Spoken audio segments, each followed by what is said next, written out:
BMCVTC Hindi इस channel के video देखने के बाद हमें क्या करना है? बहुत आसान सी बात है बच्चों।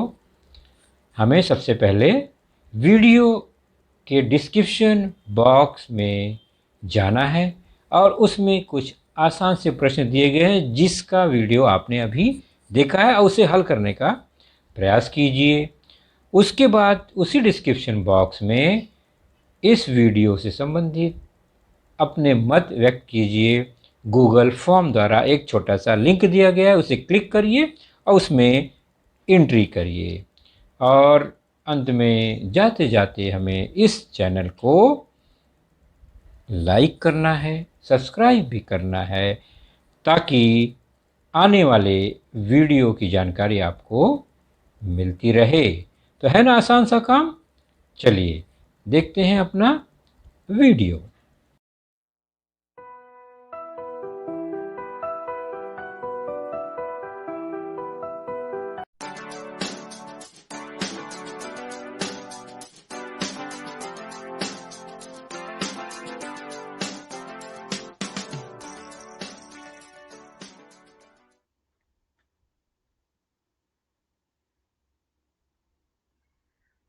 तो कक्षा सातवीं कक्षा में हमारा विषय है सामान्य विज्ञान। सामान्य विज्ञान विषय में हमारा आज का जो पाठ है वह है पाठ पहला ही, lesson number 1, the living world adaptation and classification, part second, अर्थात सजीव सृष्टि, अनुकूलन और वर्गीकरण, जिसमें आज हम भाग दूसरा देखेंगे। पहला भाग हमने पहले देख लिया है और मैं हूं आपका वर्चुअल मार्गदर्शक Ajay Kumar Maurya, MCGM virtual classroom Dadar से।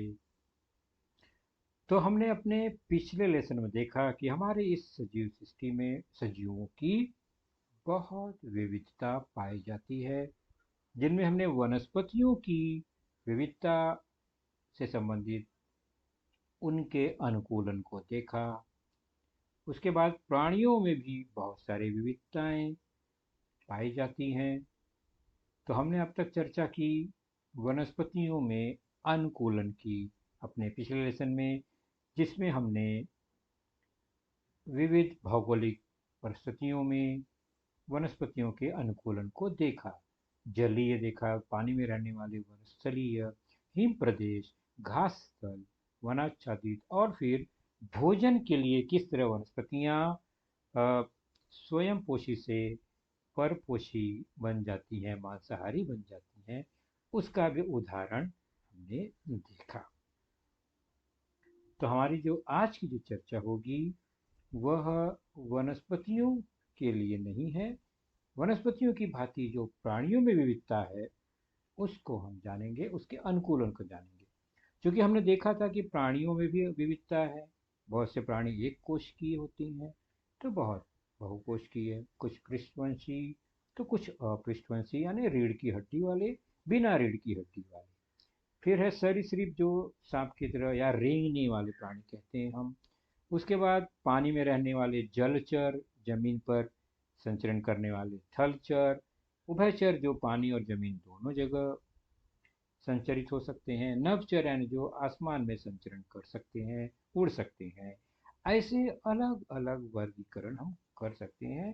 इन सभी प्राणियों में अनुकूलन किस तरह हुआ है, इसके बारे में हमारी आज की चर्चा होगी। प्राणियों में अनुकूलन इस घटक के अंतर्गत। तो हमें कौन कौन से प्राणियों के अनुकूलन को देखना है? तो जल में रहने वाले प्राणियों का अनुकूलन हमने, जलीय वनस्पतियों का अनुकूलन देखा। उसी प्रकार जलीय प्राणियों में अनुकूलन, फिर वन एवं घास प्रदेश के प्राणियों में अनुकूलन, उसके बाद मरुस्थलीय प्रदेश में जो प्राणी है उनमें अनुकूलन, हिम प्रदेश के प्राणियों में अनुकूलन, उसके बाद वायवीय प्राणियों में अनुकूलन, अर्थात नभचर आसमान में उड़ सकने वाले यानी हवा में उड़ने वाले प्राणियों में अनुकूलन, सरीसृप प्राणियों में अनुकूलन, रेंगने वाले प्राणी जो होते हैं वो, फिर भोजन ग्रहण के लिए प्राणियों में अनुकूलन। उसके बाद इन सभी के बाद परिसर के समरूप होने के लिए, यानी परिसर समरूपता के लिए परिसर के अनुसार अपने आप के रंग को बदल सकने वाले प्राणियों में अनुकूलन क्या है, उस पर हम थोड़ी चर्चा करेंगे। सबसे पहले जलीय प्राणियों में अनुकूलन अर्थात पानी में रहने वाले प्राणियों में अनुकूलन। तो जब पानी में रहने वाले प्राणियों की बात होती है तो हम बहुत सारे प्राणियों को जानते हैं, जैसे मछली है, शंख है, घोंघा है, दरियाई घोड़ा है और तमाम जलीय प्राणी होते हैं। उन पर हमें चर्चा सभी प्राणियों पर नहीं करनी, हम एक दो उदाहरण ही लेंगे कि जलीय प्राणियों में ऐसा क्या है कि जो वो पानी में रह सकती। हम पानी में क्यों नहीं रह सकते हैं? हमें सांस लेना है, हवा में सांस लेते हैं, फेफड़े द्वारा सांस लेते हैं, फेफड़े में पानी जा सकता है तो हमारी मृत्यु हो जाएगी। तो पानी नहीं जाना चाहिए शरीर फेफड़े के अंदर, तो सांस कैसे ले? हमारे पास कोई ऐसी रचना भी नहीं है कि हम पानी में सांस ले सकें। तो इसका मतलब जलीय प्राणियों में कुछ न कुछ विशेष बात है जो कि वह पानी में सांस ले सकती हैं, लेकिन हवा में सांस नहीं ले सकते क्योंकि उनके पास हो सकता है फेफड़ा ना हो। तो इस तरह से अलग अलग जगह भौगोलिक परिस्थिति में अनुकूलन दिखाई देता है। तो ये है मछली। अब मछली को अगर हम ध्यान से देखें तो उनका आकार सकरा है आगे से, यानी वो आसानी से पानी को काटते हुए पानी के अंदर जा सकती हैं, संतुलित हो सकती हैं, तैर सकती हैं। इसी को ध्यान में रख के नाव का आकार भी बनाया जाता है। क्योंकि मछलियां आसानी से तैर सकती हैं तो नाव भी इसी रचना से आसानी से पानी के अंदर पानी को काटते हुए आगे बढ़ सकता है, इसके सकरे आकार के कारण। उसके बाद अगर हम ध्यान से देखें तो मछली में सांस लेने के लिए नाक की जगह गलफड़े होते हैं।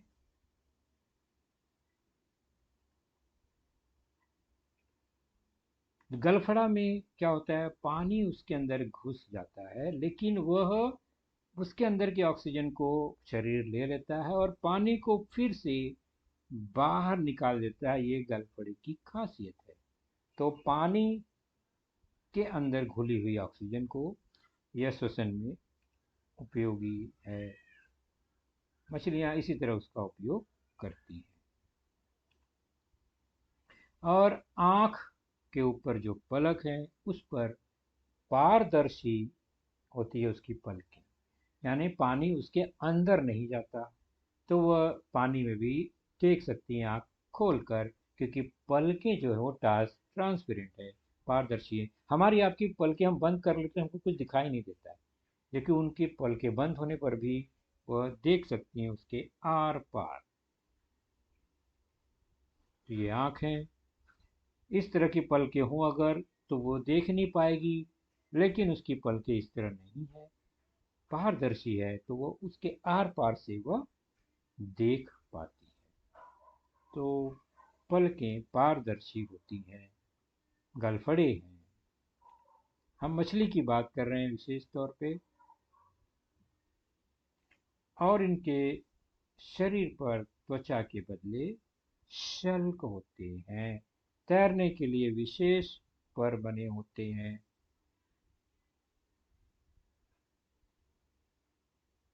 तो ये शल्क है वह पानी से खराब नहीं होता। उनकी त्वचा तो पानी में रहने पर सड़ सकती है, शल्क खराब नहीं होता।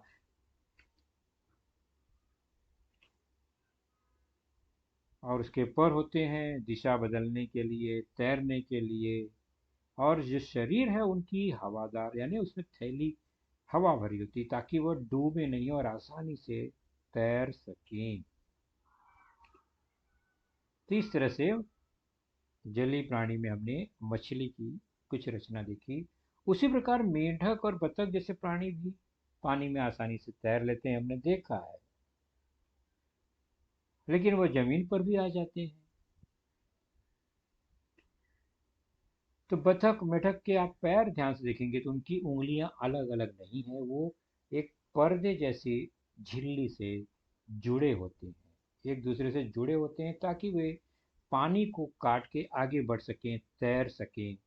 जैसे कि नाव को खेने के लिए चप्पू का प्रयोग होता है ना, वैसे ये इस पैरों से वह अपने आप को पानी में भी आगे ढकेलती हैं और आगे तैरती हैं। तो मेढक में भी वही हाल है, बतख की भी उंगलियों का वही हाल है।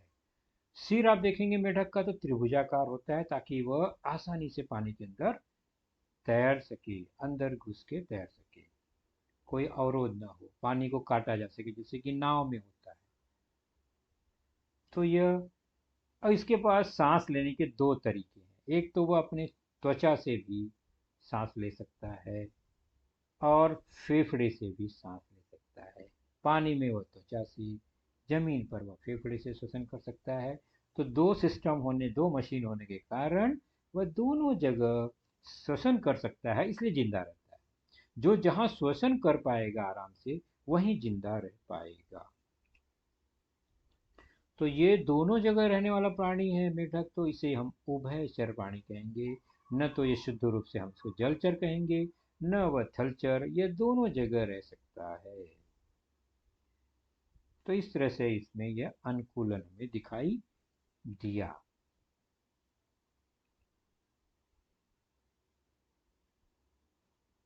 तो उभयचर प्राणी हुआ यह। उसी प्रकार हम जब बतख की बात करें तो उनका पंख अगर हाथ लगाएं तो बहुत तेली, ऑयली होता है। अर्थात पानी से भीगने पर वह खराब नहीं होता है, इसलिए वह पानी में भी तैर सकता है। चलिए दूसरा देखेंगे, भौगोलिक परिस्थिति है वन और घास के प्रदेश, उनमें रहने वाले प्राणी कैसी हैं। तो चूंकि वन और घास वाले प्रदेश में हम बहुत सारे प्राणी को देखते हैं, जंगली प्राणी कहते हैं हम सामान्य तौर पर इन्हें। तो जंगली कुत्ता, लोमड़ी, शेर, सिंह, मांसाहारी प्राणी जो है, उनके पैर काफी मजबूत होते हैं, क्योंकि उन्हें दौड़ कर, पीछा करके अपने भोजन को खोजना होता है, शिकार करना होता है। नाखून बड़े बड़े होते हैं, नखर होते हैं, मजबूत होते हैं, और नुकीले दांत होते हैं उनको फाड़ने के लिए मांस को। तो ये उनमें ये एक परिवर्तन, अनुकूलन हो जाता है मांसाहारी प्राणियों में। हम शेर की बात करें ध्यान से, तो शेर के पैरों के तलुए गद्दीदार होते हैं, जहाँ सामान्य तौर पर सभी शिकारी प्राणी के गद्दीदार होते हैं। चलने पर कोई आहट नहीं आती, आवाज नहीं होती, और वह आसानी से भक्ष्य के शिकार के पास पहुंच जाती है। और खास बात ध्यान से देखें, देखिए ये उनका पैर नीचे गद्दी नुमा है, तो चलने पर आहट नहीं होती, और भक्ष्य शिकार धोखा खा जाता है। उसी प्रकार इसकी आंखों पर ध्यान दें तो उसके कपाल के दोनों ओर आंखें सामने दिखाई दे रही हैं। तो वह दूर तक देखने के लिए, लंबी सीधे दूर तक देखने के लिए यह आंख बहुत उपयोगी है। तो सिर के बाहरी ओर होता है, वह दूर तक भक्ष्य को देख सकता है।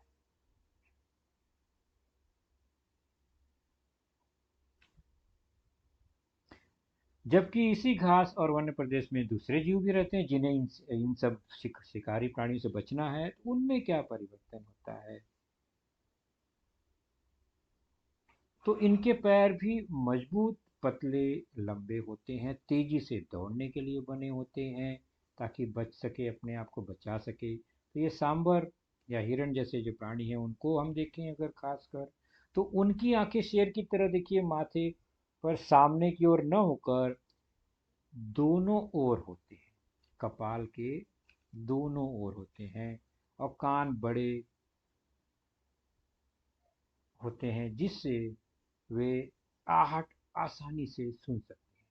तो आंख जो है कपाल के नीचे बगल में होता है, तो उसे वो दाएं बाएं दूर तक का एरिया देख लेते हैं, केवल सामने का ही नहीं दिखता, उन्हें लेफ्ट राइट का भी दूर तक का दिखाई देता है, इसलिए वो अपने आप को बचा सकते हैं शत्रुओं से। सामने की ओर भी और दाएं बाएं दूर तक वह बड़े क्षेत्र में देख पाते। और उनकी कान की रचना कुछ इस तरह से है कि हिलने वाले कान जो है वो आहट को, छोटी छोटी आहट को आसानी से पहचान जाते हैं, पकड़ लेते हैं। और इनका रंग देखेंगे तो घास में, परिसर में छुपने के लिए बन जाता है, आसानी से वे छुप सकते हैं ऐसे रंगों की घास झाड़ियों में। और आगे के दांत चबाने के लिए खास कर ये पत्तियों को काट कर, तने को काट कर, यानी शाकाहारी है तो वनस्पतियों को चबाने के लिए इनके दांत बने हैं। तीक्ष्ण नुकीले दांत शिकार के लिए नहीं होते। अब चलते हैं हम जंगल से निकलकर मरुस्थलीय प्रदेशों में, जहाँ पर पानी की कमी है, रेती ही रेत होती है, बालू ही बालू होते हैं, कटीली वनस्पतियां होती हैं। तो वहाँ पानी की कमी सबसे बड़ी समस्या होती है। तो वहाँ ऐसे ही प्राणी जीवित रह सकते हैं जिन्हें पानी की बहुत कम जरूरत पड़ती है, और एक बार पानी पी लेने पर कई दिनों तक उन्हें प्यास न लगे या बिना पानी के रह सकते हैं। जिनमें ऊंट विशेष है, पैर गद्दीदार और पानी संग्रहित के लिए कुबर, तो वह काफी दिनों तक जीवित रह सकता है। रेगिस्तान में आसानी से चल सकता है। तो रेगिस्तान का स्पेशल जहाज है हमारा ऊंट। और दूसरी बात, हमारे शरीर से तो पसीना निकलता है, पानी निकल जाता है, पतली चमड़ी है, लेकिन मरुस्थलीय प्रदेश की प्राणियों की त्वचा मोटी होती है, लंबे पैर होते हैं, चौड़े गद्देदार पैर होते हैं। त्वचा मोटी होने से पानी जो है शरीर में ज़्यादा देर तक टिका रहता है, पसीना नहीं निकलता है, वाष्पीकरण नहीं होता है, उत्सर्जन नहीं होता है। पैर लंबे और गद्दीदार चौड़े होने से वो बालू में धंसते नहीं हैं। नाक और नाक पर जो त्वचा है वो संरक्षक मोड़ होती है, ताकि उसमें बालू या धूल, गर्म हवा प्रवेश न करे। पलकें लंबी मोटी होती हैं, धूल मिट्टी से बचाव के लिए। और छोटे मोटे जो कीड़े, सरीसृप प्राणी हैं, वह भी अपने आप को जीवित रहने के लिए इसमें बने हैं।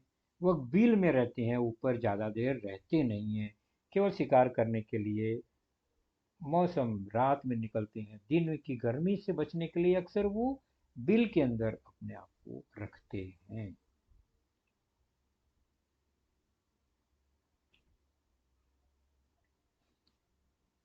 तो रेगिस्तानी गिरगिट है, बिच्छू है, मकड़ी है, सांप है, ये सब प्राणी सामान्य तौर पर बिल बनाकर जमीन में रहते हैं और रात में ही निकलते हैं। अब चलते हैं बर्फीले प्रदेश के प्राणियों में। उनकी रचना थोड़ी अलग है। उनके शरीर पर बड़े बड़े बाल होते हैं, जबकि हमने रेगिस्तान के प्रदेश में देखा बाल बिल्कुल नहीं, चमड़ी मोटी है। इनके शरीर पर बड़े बड़े बाल होते हैं। याक, ध्रुवी भालू, सफेद लोमड़ी, पर्वतीय भेड़, दोपहली लोमड़ी, साइबेरियन हस्की कुत्ता, तेंदुआ जैसे प्राणी, इनकी त्वचा पर लंबे घने बाल होते हैं जो कि ठंड से बचाते हैं। या सफेद रुपहला रंग होता है जो कि बर्फ में छिपने के लिए अनुकूल है। तो इस तरह से इन प्राणियों में अनुकूलन दिखाई देता है। उसके बाद चलेंगे वायवीय प्राणियों में क्या अनुकूलन है। हवा में उड़ने वाले रहने वाले प्राणियों को आप देखेंगे, उनका आकार शुंडाकार होता है, लंबा नुकीला, ताकि वह हवा में आसानी से उड़ सके। जैसे कि पानी में मछली, मेढक तैर सकने के लिए नुकीला होता है, वैसे ही पक्षियों का आकार भी कुछ इस तरह से होता है कि हवा में बिना अवरोध के वह उड़ सकें। और शरीर पर कहीं पैर, पंखे, आगे का पैर पंख के रूप में बदल जाता है। हड्डियां खोखली होती हैं, हल्की होती हैं, ताकि वो आसानी से उड़ सकें। अब खासकर इन दो पक्षियों को देखें, एक गिद्ध है, एक पक्षी है छोटा सा। तो उनके नाखून देखेंगे तो सभी पक्षियों के नाखून तीक्ष्ण होते हैं, यानी नखर युक्त पैर होते हैं, तेज नाखून वाले पैर होते हैं, ताकि वो कहीं पेड़ पौधे ऊंचाई पर आसानी से पकड़कर ग्रिप लगाकर बैठ सकें। और शिकारी हैं तो नाखून से अपने छोटे शिकार को पकड़ सके। तो नखर युक्त पैर होते हैं, ये खास बात है हर वायुवीय प्राणियों में। उसी प्रकार चमगादड़ जैसे कुछ प्राणी ऐसे भी हैं, पक्षी ऐसे हैं जो कि उनके अगले पैर जो है वो पिछले पैर जो है पंख के रूप में होते हैं और हवा लटकने के हिसाब से बने होते हैं, इसलिए वो पेड़ पर उल्टा लटक जाते हैं।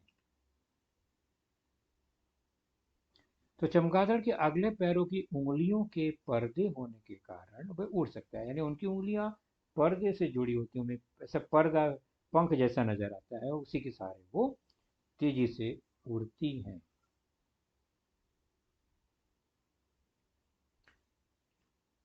उसके बाद छोटे मोटे कीटक जो होते हैं उड़ने वाले, उनमें भी विशेष आप परिवर्तन देखेंगे, जैसे कि मच्छर है, ड्रैगन फ्लाई, व्याध पतंग, तितलियां, मक्खी, आपने जरूर देखा है इन्हें। इनका शरीर भी शुंडाकार और बहुत ही हल्का होता है, आसानी से उड़ जाते हैं। पंखों की दो जोड़ियां होती हैं और पैर बहुत ही पतले पतले होते हैं और लगभग 6 पैर उनमें होते हैं सामान्य तौर पर हर कीटक में, जो कि उड़ने में कोई बाधा उत्पन्न नहीं करते। तो पंखों की दो जोड़ियां और 6 पैर पतले पतले होने के कारण वे आसानी से उड़ सकते हैं हवा में। देखिए ये ड्रैगन फ्लाई, व्याध और तितली, दो जोड़ी पंख और 6 पैर हैं पतले पतले, बैठने और उड़ने के लिए बहुत मददगार हैं। बैलेंस लेकर वो बैठ सकते हैं 6 पैरों की सहायता से, और हल्के और पतले होने के कारण वह उड़ भी सकते हैं। अगला है सरीसृप, रेंगने वाले प्राणियों में अनुकूलन। तो सांप, केचुआ, छिपकली, गिरगिट, मगरमच्छ जैसे प्राणी अपने अपने अलग अलग तरीके से वे चलते हैं, रेंगते हैं विशेष शैली में। और उनकी त्वचा भी अब देखेंगे तो अलग अलग स्थान पर उनमें रंगों में परिवर्तन मिलता है। पंजे नाखून युक्त भी होते हैं, अलग अलग त्वचा होती है। तो ये परिवर्तन सरीसृप रेंगने वाले प्राणियों में हमें दिखाई देता है। वो परिसर में घुल मिल सकने वाले रंगों में मिल जाते हैं। मगरमच्छ कछुए के पास मोटी शर के ऊपर आवरण है अपने आप को बचाने के लिए, क्योंकि वह तेजी से भाग नहीं सकता, तो वही उसका एक बचाव रक्षा कवच है।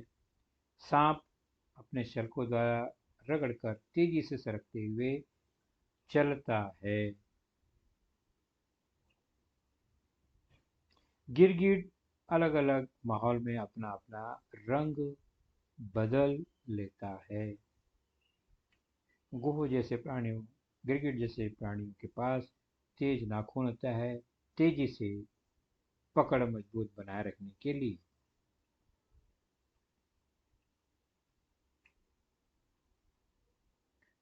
मगरमच्छ भी सरीसृप में ही है, एक तरह से रेंग कर चलने वाला प्राणी है, वो तैरता भी है, रेंग कर चलता है। पूंछ की सहायता से वह पानी में तेजी से तैरता है। तैरने के लिए उसका जो निचला हिस्सा है स्मूथ नरम होता है, बहुत आसानी से वो तैर सकता है। अब देखते हैं भोजन ग्रहण के लिए प्राणियों में भी अनुकूलन हुआ है। तो भोजन ग्रहण करने के हिसाब से प्राणी दो प्रकार के हो सकते हैं, एक तो शाकाहारी प्राणी, दूसरे मांसाहारी प्राणी। शाकाहारी मतलब शुद्ध रूप से वनस्पतियों पर निर्भर रहने वाले प्राणी, जैसे गाय, घोड़े, बकरी, हिरण जैसे शाकाहारी प्राणी है ये। उनके दांत नुकीले जो होते हैं बहुत कम होते हैं, लेकिन केवल वो घास काटने के लिए होते हैं, और पीछे के दांत चपटे होते हैं जो कि उन्हें चबाने के लिए, पीसने के लिए मददगार होते हैं। वो शिकार नहीं कर सकते। जबकि मांसाहारी प्राणियों की बात करें, उनमें अलग परिवर्तन अनुकूलन दिखाई देता है। बाघ, शेर, लोमड़ी ये मांसाहारी प्राणी है। दांत और पंजे बहुत नुकीले होते हैं, मांस को फाड़ने के लिए बने होते हैं। पैर काफी मजबूत होते हैं क्योंकि उन्हें दौड़ना है, शिकार करना है। तो इस तरह से यह परिवर्तन इनमें दिखाई देता है। जबकि हाथी, जिराफ जैसे ऊंचाई तक पहुंचने वाले प्राणी पत्तों को आसानी से पा सकते हैं पेड़ों से। तो ये शाकाहारी है, तो ऊंचाई तक पत्तों तक पहुंच जाने के लिए किसी की गर्दन लंबी हो गई तो किसी की नाक लंबी हो गई। हाथी और जिराफ इसके उदाहरण हैं। अब जब हम मांसाहारी प्राणियों की बात करते हैं तो केवल बड़े बड़े प्राणी ही नहीं, सांप भी मांसाहारी है, छोटे छोटे कीटक भी मांसाहारी होते हैं। ये अपने भक्ष्य को निगल लेते हैं क्योंकि वह चबाने के लिए उनके पास कोई दांत नहीं है। वो पूरी तरह से निगल लेते हैं, आराम से अपने भोजन को पचाते हैं। जबकि चील और गिद्ध जैसे पक्षी मांसाहारी हैं, वो नुकीले चोंच और पंजों की सहायता से वे अपना शिकार करते हैं। तो उनके पंख काफी मजबूत होते हैं, तेजी से उड़ने के लिए, दूर तक उड़ने के लिए नाखून मजबूत होते हैं। अगला है परिसर समरूपता के लिए प्राणियों में अनुकूलन, यानी अपने परिसर में जो आसपास का वातावरण है उसको ढालने के लिए, उसी रूप में रंगने के लिए भी कुछ प्राणियों ने अपने आप को अनुकूलित कर लिया है, ढाल लिया है। जैसे कि गिरगिट एक अच्छा उदाहरण है।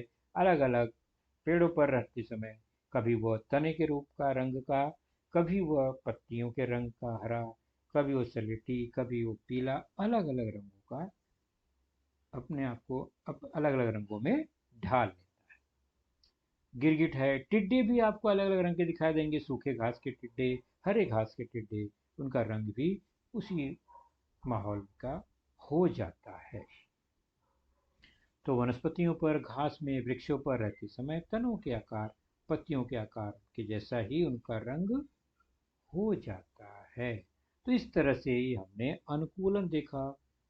तो बच्चों, अनुकूलन से संबंधित एक बात हमेशा ध्यान में रखिए कि अधिवास के अनुसार, भौगोलिक परिस्थिति के अनुसार, विशिष्ट परिवेश में जीवित रहने, प्रजनन द्वारा एवं स्वयं का अस्तित्व बनाए रखने के लिए, भोजन प्राप्त करने के लिए, शत्रुओं से रक्षा करने के लिए जो भी उन्होंने परिवर्तन किया है उनके शरीर में, वनस्पति हो चाहे प्राणी हो, वह सब अनुकूलन ही कहलाता है। और यह बहुत लंबी प्रक्रिया है, हजारों वर्षों की प्रक्रिया होती है, तब जाके किसी प्राणी में कोई परिवर्तन यानी अनुकूलन होता है, उस परिस्थिति में रहते रहते।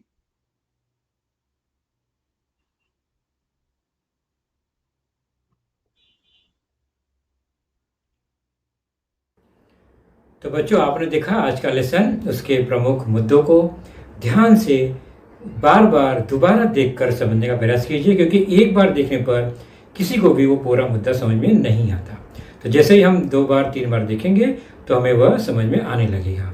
और इसके आगे की जानकारी जो होगी बच्चों, वह निश्चित ही हमारे अगले वीडियो में होगी। तो उस वीडियो को देखने के लिए, उसकी सूचना प्राप्त करने के लिए जो नीचे सब्सक्राइब का बटन होता है उसे ज़रूर प्रेस कीजिए और नोटिफिकेशन ऑन रखिए, ताकि जैसे ही हमारा लेसन चैनल पर डाला जाएगा आपको वह तुरंत प्राप्त होगा। तो अपना ख्याल रखिए, सुरक्षित रहिए। Thank you.